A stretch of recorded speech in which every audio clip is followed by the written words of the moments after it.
Hey guys, what's going on? I just wanted to let you know that the review you're about to watch is on a book that deals with a lot of mature and disturbing content. Not in a sleazy way, but it's just because the book is about a little boy who grew up in a very abusive home. It's a biography. I just wanted to touch on something here real quick. I gave this book a good review and a high rating. However, I want you to go into this looking at it in context. This book was like nothing I ever read. It's in a category of its own, but I just wanted to point out that usually a major attribute that I would take into account when rating a book is whether or not I would pick it up again. And in this case, that's not the way it is. I'm fairly confident that I probably will never read this book again, and if I do, it will be a very long time from now, just because the content is so heavy and burdensome. So I rated it a little bit different than I would normal books. I looked at it as its own separate entity, so the whole time I'm reviewing, just keep that perspective in mind. I wouldn't recommend going and reading books like this over and over because the content is devastating. So in saying that, even going into this review, viewer discretion is advised. Hi everyone, it's Kim. I'm going to be reviewing another book today. This one was interesting. These books are actually very heavy reads. It's a series that my friend got me for Christmas. And he was like, yeah, I cried my eyes out during them. It's like nothing you'll ever read. And I was like, okay, well, I mean, I'm totally up for it. I like reading books and crying. The first one is called Cry Silent Tears by Joe Peters, and this is what it looks like. This is the cover. So there's a little boy crying on the front cover, and underneath it has the caption, "The horrific true story of the little boy in the cellar." And I was just like, this is terrifying. Like, it looks horrifying. I got them for Christmas. It's now March 16th, I think. I've been putting them off for a few months because I knew that it would be a really heavy read. I was like, do I really want to dive into it? Because since I am a very emotional reader, I do tend to really feel the burden of certain books. Even in the Insurgent book, I left after reading that feeling heavy for weeks, and this was like, that's nowhere near compared to what this obviously is going to be. But I still wanted to read it. It still intrigued me, even though it's really traumatizing and super heavy and you feel really sad. The psychology of it still intrigues me, like what would make somebody do this to another human being? Not that I'm like happy that I'm reading about this stuff. It's like a stretch to understand why people would do this.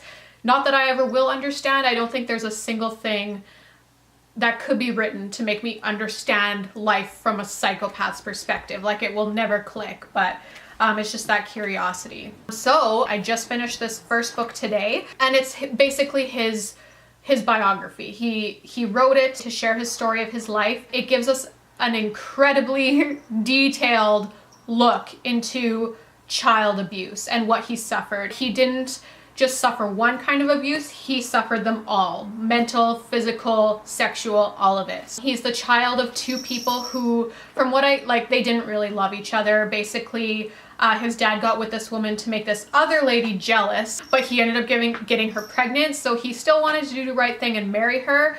But in the end, that probably wasn't the best solution because this is what came out of it. The mom basically despised him because she knew he didn't love her, and he took it out on not only him, but his kid. That's Joe. The dad knew that she was like psychotic, so he would basically take him to work like everywhere with him to protect him. One day, he was working on a car and that was leaking propane, and somebody came out of the shop. This was back in the 80s.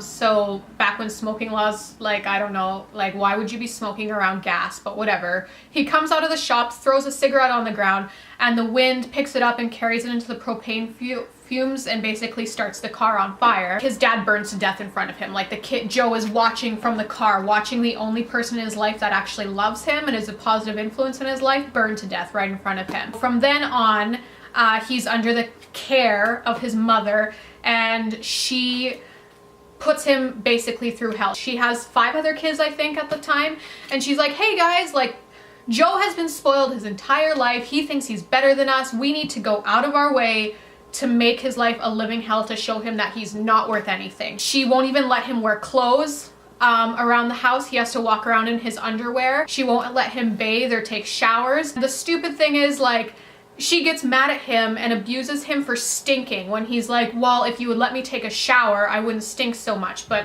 like, you can't talk sense into people like that. He can't sit at the table with them. They make him eat under the table out of a dog bowl, and they'll throw their scraps at him onto the floor and then grind it into the floor with their shoe, and he has to like lick it off. One day, like, as you can guess from the cover, they throw him into the cellar and he is locked down there in isolation for 3 years. He's not fed every day.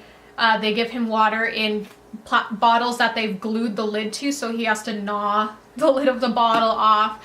His mom gets a new boyfriend. Her boyfriend starts raping him, and then it progresses from there to them actually like selling him to a child pornography videographer for money, and he's basically sold into sex slavery by his own parents, which is just like, it's unreal. And I mean, the whole time reading it, your thoughts are just like, how can you get to the point in your life where you can do this to another human being, especially a child? He's not more than an animal in their eyes. He reacts to everything like a caged animal, and his mom he refers to her as a Jekyll and Hyde. In the house, she's a psycho. But to the public, whenever like any authorities come by, any social services people, she is like the definition of a good mother. Like, she keeps the house in pristine order. She knows how to play the part of just a loving, caring person, so nobody ever suspects anything. Like, and it's just stupid because he's been to doctors and stuff before. Nobody notices that he's gone all of a sudden off the face of the planet. When they locked him in the cellar, nobody noticed or cared or came around to check on him. You're left wondering, like, how does this happen? It's just hard to believe. Like, how can you not just, how could nobody notice that a child all of a sudden just disappeared off the face of the planet? There are so many people who failed at their role in life. At one point, one of his brothers mentions to a teacher at school that, oh, I have another brother. And they're like, oh, how old is he? And he's like, oh, like 8 now, I guess. And they're like, well, why isn't he in school? And so they call his mom. He's like, oh, well, I haven't put him in school because he's like a disruptive child, and he can't be around other people because he'll harm them, and he's a mute. That's one thing I forgot to mention, is that from all the trauma and the abuse, he goes completely, like, his brain just stops telling his mouth how to talk. So he can't talk for probably 6 years of his life. And she's like, yeah, that's why I haven't enrolled him in school, to keep other people safe. Clearly, like, I have been like shouldering all this responsibility of this disruptive, horrible child, so people feel bad for her, when in reality he's the one being abused. And that's one of the points that stood out to me, is just, or the parts that stood out to me, was she enrolled him in school. At this point, he was so malnourished that teeth were falling out of his mouth, his bones were all showing, and she was just like, oh yeah, like, he won't eat, he's so picky, like, he's doing this to himself. And people believed her. Like, it's really unreal just how easy it was for her to just lie to people, and people just ate it up. And that happened over and over to him. I mean, cops ate up her lies. He's finally able to speak again after a lot of speech therapy, and he runs away and he gets arrested, and they're gonna take him back to his mom, and he's like, no, like, I can't go, like, she's beating me. And they're just like, it doesn't even seem like they care. Like, they really don't believe him. They looked into his records and saw that he was like a disruptive child. They're just like, oh, you're probably lying, just trying to, hi. Oh, you're just probably lying, just trying to get like your mom in trouble because you're disruptive. Do you like my cat's bum? It just like blows my mind that they wouldn't even look into it. But at the same time, it doesn't. I want to talk about something here. I actually can sort of see from both points to it, because, oh my gosh, are you okay? Not so much the people looking into it, but sort of. Like, one time I read this book about this girl who was all of a sudden out of nowhere claiming that her dad, like, she was having memories of her dad sexually abusing her when she was younger. She joined this religious cult, and they were taking part in these practices, like, of bringing up past memories of past repressed memories, and she happened to come up with these memories that she thought were real. Like, she was convinced that these memories were real of her dad sexually abusing her when he didn't. People are more than capable of crying wolf. People are more than capable of being manipulated. So you do have to be careful. Like, you can't, I can see why they can't just take every claim like just seriously right off the bat, but at the same time, it's like, I've even experienced this in my life where I have been sexually harassed and nobody did anything about it. You feel trapped because nobody, like, they just don't want to do anything about it, or they feel like they can't. I had a job as a waitress at one restaurant where the owner offered money to take me home, and when I told his son, who was the manager of the restaurant, like, I quit, and I said, like, this is why I quit. And when I went in to get my my last check, he basically just flat out said, like, I don't believe you, like, to my face. He was just like, I don't believe you. And I asked him, I was like, have I ever given you any reason for you to think that I would make something like this up? And he was like, well, no. And the thing is, even if he didn't believe me, he still was legally bound to check into that claim. Like, and I feel bad for him because, I mean, it's his dad that I was making the claim about, and that's super awkward. But at the same time, you're in a business, you're legally obligated to look into it.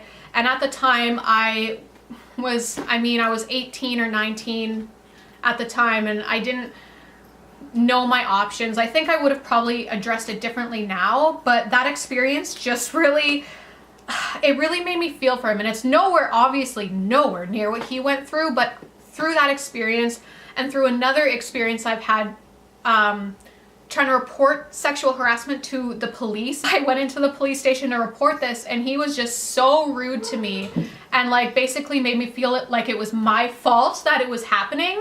I totally understand what Joe Peters is saying about, like, people just don't want to look into it. They don't bother to look into it. They don't know how to look into it. You can feel completely trapped and not know what to do. I want to believe in authority figures and stuff. It's like, it's hard going to people like that because you don't have any evidence or whatever, and they just, yeah, they just weren't responsive. It's just so sad to read a book where it's like, for 16 years of his life, he was so brutally harassed, and there was evidence of it all over his body. If people would have just taken the time to look past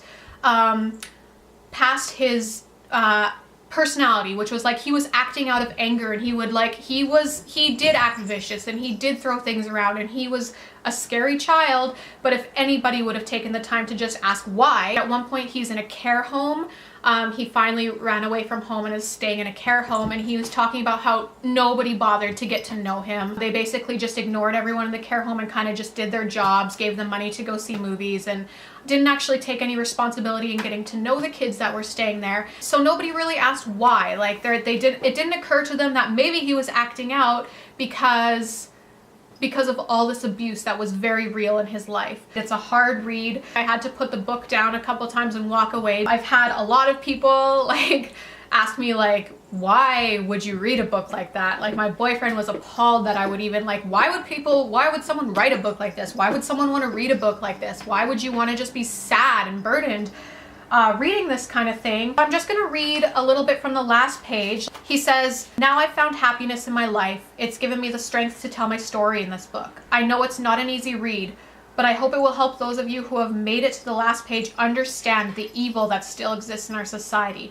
The more people who understand, the more chance there is of getting help for any other child who finds himself in a similar position in the future." So that is why I don't mind reading these books. Like, yes, they're a heavy read. Yes, I feel burdened, but you can't turn your eyes away from the things that are happening in the society. I feel like going forward, I'll have more grace for children who act out, because just like grown-ups, it's like, we have different reasons we do what we do that we don't always want to tell people. We have underlying issues that we're not even conscious of half the time that make us react in certain ways. And so do kids, even to a greater extent, because they don't understand life and they just take life for what it is and what it's shown them. I don't want to just pretend stuff like that doesn't happen. I want to use books like this as a learning experience. Like, I want to be more aware. If I see children that are acting out, I want to look at the possibility of them having something else happening in their life. And I want to be somebody who doesn't just automatically believe what I want to believe, but I also want to be wise on both ends. As I said,